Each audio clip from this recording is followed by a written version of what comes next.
Hello everyone, मैं हूं मुकेश सिंधु। आप पढ़ने जा रहे हैं 9 मई का करंट अफेयर। तो चलिए देखते हैं। पहला प्रश्न है, आरसीएस उड़ान योजना के तहत निर्मित रूपसी हवाई अड्डा 8 मई से अपना परिचालन शुरू करेगा। ये हवाई अड्डा किस राज्य में स्थित है? देखो, आरसीएस का मतलब क्या है? आरसीएस का मतलब है रीजनल कनेक्टिविटी स्कीम। जैसे कि उड़ान है, उड़े देश का आम नागरिक।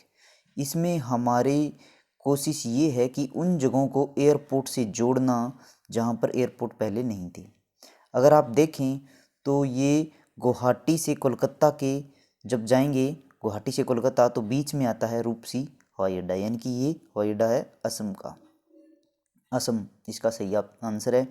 2 नए एयरपोर्ट और बने हैं, क्या आपको पता है? एक बना है बरेली में एयरपोर्ट बना है उत्तर प्रदेश में, बरेली।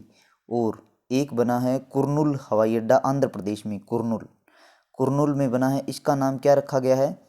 इसका नाम रखा गया है स्वतंत्रता सेनानी युलावाड़ा नरसिंह रेड्डी के नाम पे। युलावाड़ा नरसिंह रेड्डी के नाम पे रखा गया है। इसके अलावा भी देखें तो दरभंगा, बिहार में दरभंगा एयरपोर्ट शुरू हुआ है, दरभंगा। और उत्तर प्रदेश का जो कुशीनगर हवाई अड्डा है उसको अंतर्राष्ट्रीय हवाई अड्डे का दर्जा मिला है। इसके अलावा भी हम देखें तो अगर पूछ लिया जाए एयरपोर्ट अथॉरिटी ऑफ इंडिया, इसके नए अध्यक्ष कौन बने हैं? तो ये बने हैं संजीव कुमार। असम के एक पूर्व सीएम भी थे जिनका निधन हो गया। तो असम से अगर देखें तो भूमिदार बर्मन। और अभी नए सीएम कौन बने हैं असम के? हेमंता बिस्वा शर्मा नए सीएम बने हैं असम के। असम सरकार की 2 योजना हैं जो चल रही है अभी। एक का नाम है प्रज्ञान भारती और दूसरी है भाषा गौरव।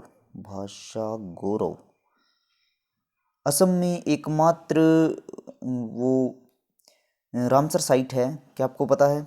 दीपोर बिल लेक एकमात्र असम में रामसर साइट है। और असम से एक धुबरी असम में एक जगह है धुबरी से मेघालय में एक जगह है फुलबारी, ये याद रखिए। तो धुबरी से फुलबारी तक भारत का सबसे लंबा रोड वाला ब्रिज बन रहा है। और इसको कौन बना रहा है? लार्सन एंड टूब्रो कंपनी बना रही है। एक असम ने एक पोर्टल शुरू किया था पेंशन देने के लिए, हाँ, कृतज्ञता पोर्टल पेंशन देने के लिए शुरू किया था। इसके अलावा भ्रमण सारथी योजना है। इसके तहत क्या है, जो महिलाएं हैं और बुजुर्ग हैं उनको फ्री बस ट्रेवल दिया जाता है। ये सब आप असम के बारे में याद रखिए। अगला प्रश्न देखिए, उस भारतीय मूल के इम्यूनोलॉजिस्ट का नाम बताइए जिसे अमेरिका का प्रतिष्ठित नेशनल एकेडमी ऑफ साइंसेज के लिए चुना गया है। तो ये भारतीय हैं शंकर घोष इम्यूनोलॉजिस्ट हैं। इनकी सूक्ष्म जीव विज्ञान जो होता है, वैक्सीन, दवाइयाँ, वायरस, बैक्टीरिया, इन सब पर स्टडी करते हैं Shankar Ghosh. National academy of sciences किसने बनाया था? इसको बनाया था उस समय के राष्ट्रपति इब्राहिम लिंकन ने। इब्राहिम लिंकन का नाम आपने सुना होगा। तो इन्होंने इसको बनाया था 1863 में। इसके अलावा ये एक मतलब गैर लाभकारी संगठन है, national academy of sciences, USA का। तो यूएसए का अगर देखें तो यूएसए के अभी विदेश मंत्री कौन बने हैं नई सरकार में? एंथोनी ब्लिंकन बने हैं नए विदेश मंत्री। और हमारे राजदूत कौन है यूएसए में? तरनजीत सिंह संधू हमारे राजदूत हैं यूएसए में। मैरिक गारलैंड, ये अटॉर्नी जनरल बने थे अभी कुछ ही समय पहले। मैरिक गारलैंड अटॉर्नी जनरल बने थे।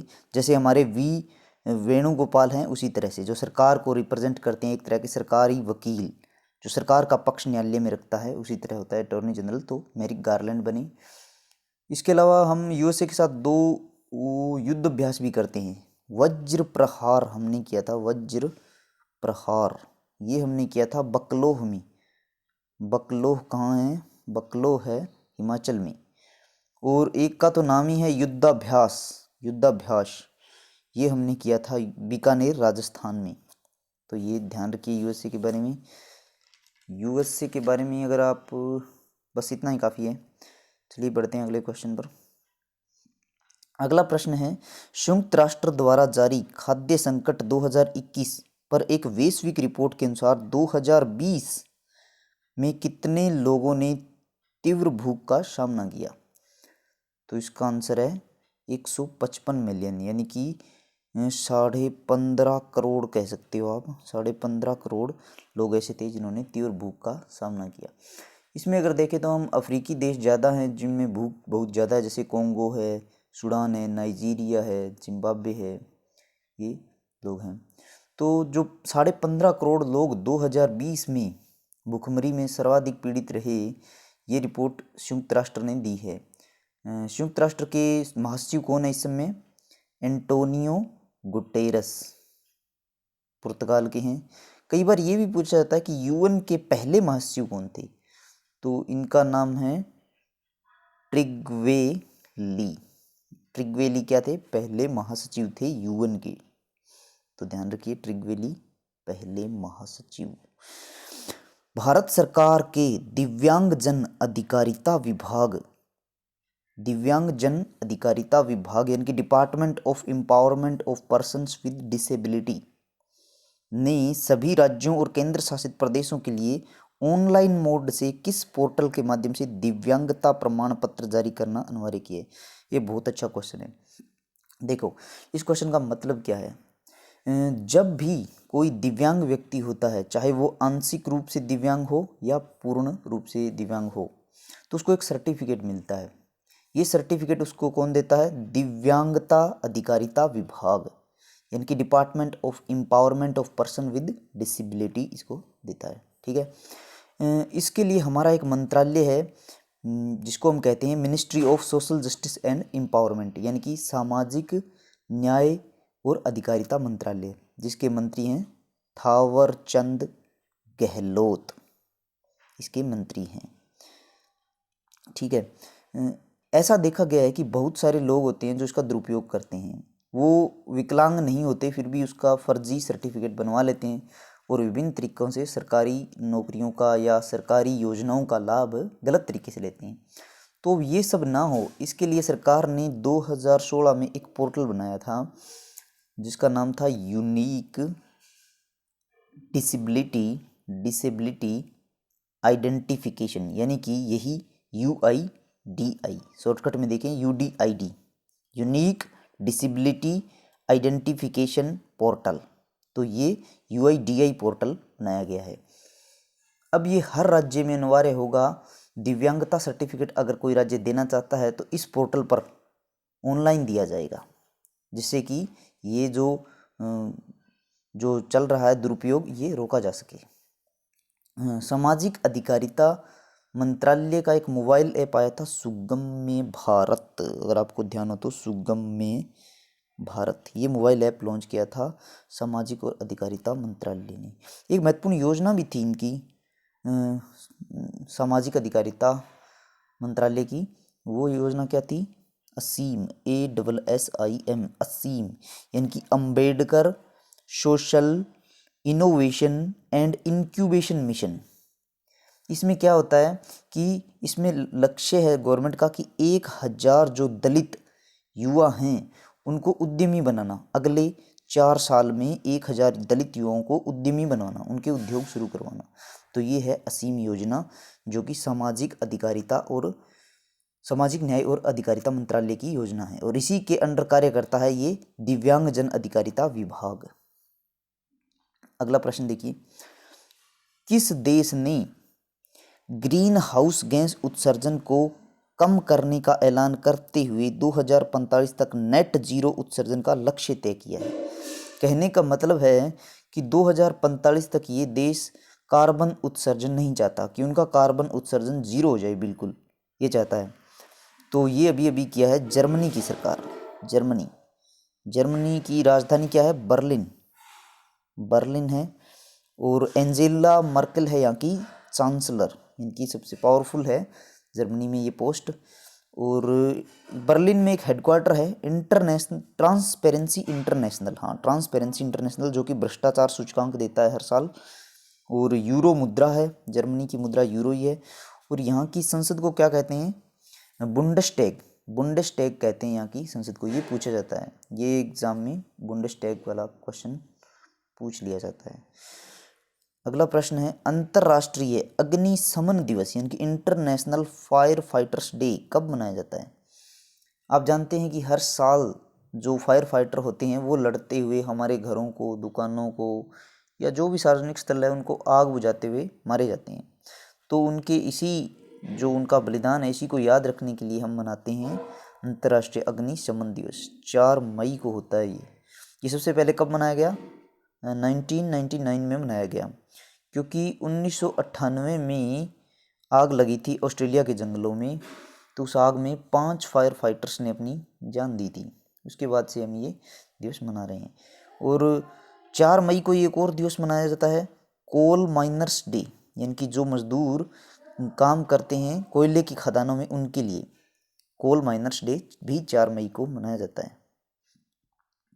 इसके बाद देखिए ICAR यानी कि Indian council of agriculture research, इसका इंस्टीट्यूट है एक, Indian institute of rice research, इनकी चावल के ऊपर अनुसंधान करने वाला संस्थान, जो कि हैदराबाद में है, के निदेशक कौन बने?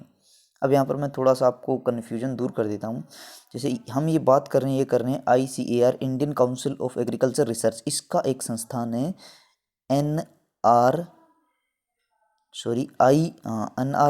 भी है, NRRI, और एक संस्थान है इसी का जिसकी अभी हम जिक्र कर रहे हैं IIRR, यानी कि ICMR का Indian institute of rice research, ये वाला, इसका बात कर रहा हूँ मैं, ये यहाँ पर मैंने लिखा है। ठीक है, ये भी चावल का अनुसंधान है। तो ये हैदराबाद में है, हैदराबाद, ठीक है, ऊपर लिखा भी है। तो इसके जो अभी बने हैं निदेशक, वो बने हैं डॉक्टर रमन मीनाक्षी सुंदरम, इनके ऑप्शन डी। अब देखिए ऊपर वाला ICAR national rice research institute, ये कहाँ है? ये तो हैदराबाद है, मैंने आपको बता दिया, Indian institute of rice research, ये है कटक में, कटक उड़ीसा में, उड़ीसा। ये ध्यान रखिए, सिर्फ नाम का हेर फेर है। नेशनल राइस रिसर्च इंस्टीट्यूट पूछ लिया जाए तो है कटक में, दोनों ही चावल के लिए है। और Indian institute of rice research पूछ लिया जाए तो है हैदराबाद में। तो ये फर्क है। अब देखिए, इसके अलावा अगर हम देखें तो चावल की बात हो रही है, तो चावल के बारे में आपको बता दूं कि कई तरह के चावल पिछले साल न्यूज़ में रहे और एग्जाम में भी आए। एक चावल था मुक्तोश्री, जो कि पश्चिम बंगाल में लगाया गया था। इस चावल की खासियत ये थी कि ये आर्सेनिक मुक्त था, यानी कि ज़मीन से जो आर्सेनिक है पश्चिम बंगाल की ज़मीन में काफ़ी ज़्यादा है, उसको सोखता नहीं है, मतलब वो ह्यूमन बॉडी में जाने से बच जाएगा। अगर वो चावल में चला गया, चावल को हम खाते हैं तो वो हमारे शरीर में आ जाता है, तो उससे बचाने के लिए ये चावल की किस्म तैयार की गई थी, मुक्तोश्री चावल। इसके अलावा एक सह्याद्री मेघ चावल भी बनाया गया था। पूछा जाता है कि सह्याद्री मेघ क्या है, किसकी किस्म है, तो वो चावल की किस्म थी। एक पोक्कली चावल था, पोक्कली चावल, ये केरल का चावल था। और ये चावल पश्चिम बंगाल के किसानों ने उगाना शुरू किया था, क्योंकि वहाँ पे समुद्र का जो पानी है आगे तक बढ़ गया था, इस वजह से वहाँ पर जो है मिट्टी काफ़ी लवणीय हो गई थी। तो पोक्कली चावल केरल का था। इसके बाद अगला प्रश्न है, बारबोरा स्ट्राइकोवा, जिन्होंने हाल ही में संन्यास लिया है, किस खेल से संबंधित है? तो बारबोरा स्ट्राइकोवा है टेनिस की खिलाड़ी, इन्होंने अभी भी संन्यास ले लिया है। और ये टेनिस की खिलाड़ी है, किस देश की है? चेक गणराज्य की है, चेक गणराज्य की है बारबोरा स्ट्राइकोवा। टेनिस के बारे में देखें तो ITF यानी कि इंटरनेशनल टेनिस फेडरेशन, इसका हेडक्वार्टर कहाँ है? लंदन में है। और इसी से मिलता जुलता है ITTF यानी कि इंटरनेशनल टेबल टेनिस फेडरेशन, यानी कि टेबल पर जो टेनिस खेली जाती है उसके लिए। ये तो काफ़ी छोटा होता है, अगर आपने देखा होगा, छोटा सा टेबल होता है, उसके दोनों तरफ खिलाड़ी खेलते हैं। तो ये लॉजेन शहर में है, जो कि स्विट्जरलैंड में है, तो ध्यान रखिए। तो ITTF का हेडक्वार्टर स्विट्जरलैंड में है, ITF का हेडक्वार्टर लंदन में है। भारत के टेनिस खिलाड़ी अगर देखें तो जैसे महेश भूपति हो गए, अंकित रैना हो गए, सुमित नांगल, हाँ सुमित नांगल काफ़ी इंपॉर्टेंट है, ये आएगा एग्जाम में नांगल, क्योंकि ये पिछले वर्ष एक सेट जीत चुके थे रोजर फेडरर के खिलाफ, शायद बस मात्र एक सेट जीता था, लेकिन ये भी काफ़ी माना जाता है एक ऐसे देश में जहाँ टेनिस का कोई इतना भविष्य नहीं है, वहाँ पर एक सेट इन्होंने जीत लिया। आयुष 64 ये एक दवाई है, हर्बल यानी कि आयुर्वेदिक दवाई है, जो कोविड-19 के हल्के और कम गंभीर मामलों के उपचार के लिए क्लिनिकल परीक्षण में कारगर पाया गया। किस संस्थान ने इस दवाई को बनाया है? तो इस दवाई को बनाया है CCRS यानी कि central council for research in Ayurveda sciences. ये जो है हमारे आयुष मंत्रालय के अधीन काम करता है CCRAS। वैसे ये दवाई नई नहीं है, 1980 में इस दवाई को मलेरिया के लिए बनाया गया था, मलेरिया के लिए बनाया गया था। और इस दवाई को अब क्या है, री इंजीनियरिंग किया गया है, थोड़ा सा इसमें परिवर्तन किया है। अब ये कोरोना के जो हल्के मामले हैं उनमें कारगर होगा। और हमारे आयुष मंत्री कौन है? किरण रिजिजू, याद रखिएगा किरण रिजिजू हैं हमारे आयुष मंत्री। अगला प्रश्न है, निम्नलिखित में से किस देश ने G20 देशों के पर्यटन मंत्रियों की बैठक को आयोजित किया? ये प्रश्न आपको याद करने की ज़रूरत नहीं है, बस आप इस बार ये याद रखिए कि 2021 का जो G20 कहाँ होगा? इटली में होगा, ठीक है। तो जितने भी G20 से रिलेटेड संबंधित जो भी सम्मेलन है, मान लीजिए विदेश मंत्री मिल रहे हैं, रक्षा मंत्री मिल रहे हैं, या गवर्नर मिल रहे हैं स्टेट बैंक मतलब सेंट्रल बैंक्स की, तो सब इटली में होगा। तो इसका आंसर है इटली। और 2022 में कहाँ होगा ये G20 का सम्मेलन? ये होगा इंडोनेशिया में होगा। और 2023 का कहाँ होगा? 2023 का होगा भारत में। इटली के नए प्रधानमंत्री बने, आपको पता है, मारियो, इनका नाम है मारियो ड्रागी। तो ये इटली के नए प्रधानमंत्री भी बने हैं। अगला प्रश्न है, किस राज्य या केंद्र शासित प्रदेश सरकार ने कोविड-19 संकट से निपटने के लिए ऑटो रिक्शा और टैक्सी चालक जो हैं उनको 5,000 रुपये की वित्तीय सहायता देने का फैसला किया है? तो ये फैसला किया है दिल्ली सरकार ने, दिल्ली की सरकार देगी, क्योंकि अभी कोविड-19 के चलते काफ़ी समस्या का सामना इनको करना पड़ रहा है, क्योंकि सब बंद है, तो दिल्ली की सरकार देगी। और इसके अलावा BPL परिवारों को भी दिल्ली सरकार 2 महीने तक राशन फ्री देगी। अनिल बैजल यहाँ के गवर्नर हैं, CM हैं अरविंद केजरीवाल दिल्ली के। अगला प्रश्न है, भारतीय और किस देश ने यहाँ भारत आना था, तो भारत और किस देश ने द्विपक्षीय संबंधों को मजबूत करने के लिए एक महत्वाकांक्षी रोड मैप 2030 को अपनाया है? तो रोड मैप 2030 क्यों है? देखिए, भारत और ये हुआ है UK के साथ, तो भारत और UK अच्छे दोस्त हैं, तो अब ये अपनी दोस्ती को रणनीतिक साझेदारी में अपग्रेड करना चाहते हैं। तो इसके लिए ये मिशन है रोड मैप 2020। यूनाइटेड किंगडम, इसकी राजधानी क्या है? लंदन। और ये UK जो है, UK में मेनली 4 देश आते हैं। अगर आप देखेंगे ब्रिटेन का मैप, तो उसमें एक जैसे उत्तरी आयरलैंड है, इसमें आता है, स्कॉटलैंड आता है, और वेल्स आता है, और इंग्लैंड आता है। ये सब मिलके बनाते हैं इंग्लैंड, तो ये सब मिलके बनाते हैं UK। अब अगर आप देखें ग्रेट ब्रिटेन, तो 3 देश होंगे ग्रेट ब्रिटेन में, इंग्लैंड, स्कॉटलैंड और वेल्स। उत्तरी आयरलैंड उसमें नहीं होगा, तो इसको कहते हैं ग्रेट ब्रिटेन। अगर हम उत्तरी आयरलैंड को जोड़ ले, इसको कहते हैं UK। तो यहाँ पर एक शहर है स्कॉटलैंड का, ग्लासगो शहर। इसमें क्या होगा? ग्लासगो शहर में होगा COP26, यानी कि पूरा नाम देखें तो UNFCCC COP26, यानी कि United Nations framework convention on climate change. COP26 बहुत इंपॉर्टेंट क्वेश्चन है, ये ग्लासगो शहर में होगा। अगर इससे पहले देखें हम, COP25 कहाँ हुआ था? COP25 हुआ था ये मैड्रिड में, स्पेन की राजधानी मैड्रिड में, और 26 होगा कहाँ? ग्लासगो में।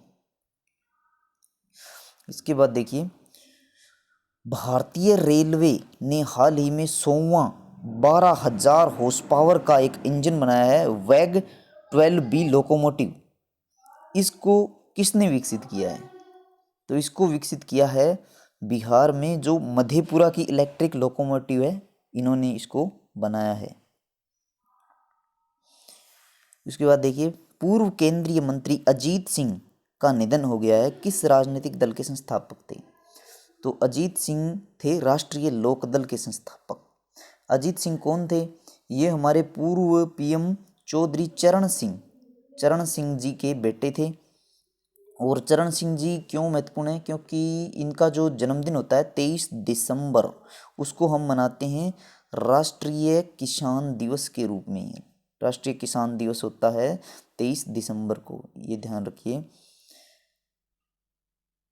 इसके बाद अगला प्रश्न है, डक बिल्ड डायनासोर प्रजाति यामातोसोरस इजानागी किस देश में खोजी गई है? ये एक डायनासोर की प्रजाति है जो जापान में खोजी गई है।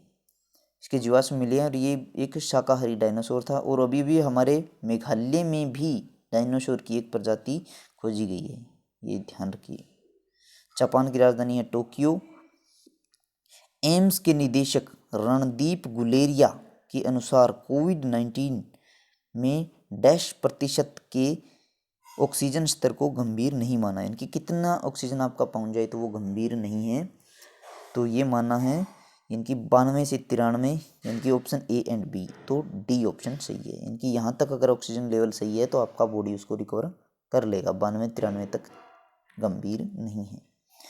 मियाँ का बाड़ा रेलवे स्टेशन का नाम बदलकर महेश नगर कर दिया गया है।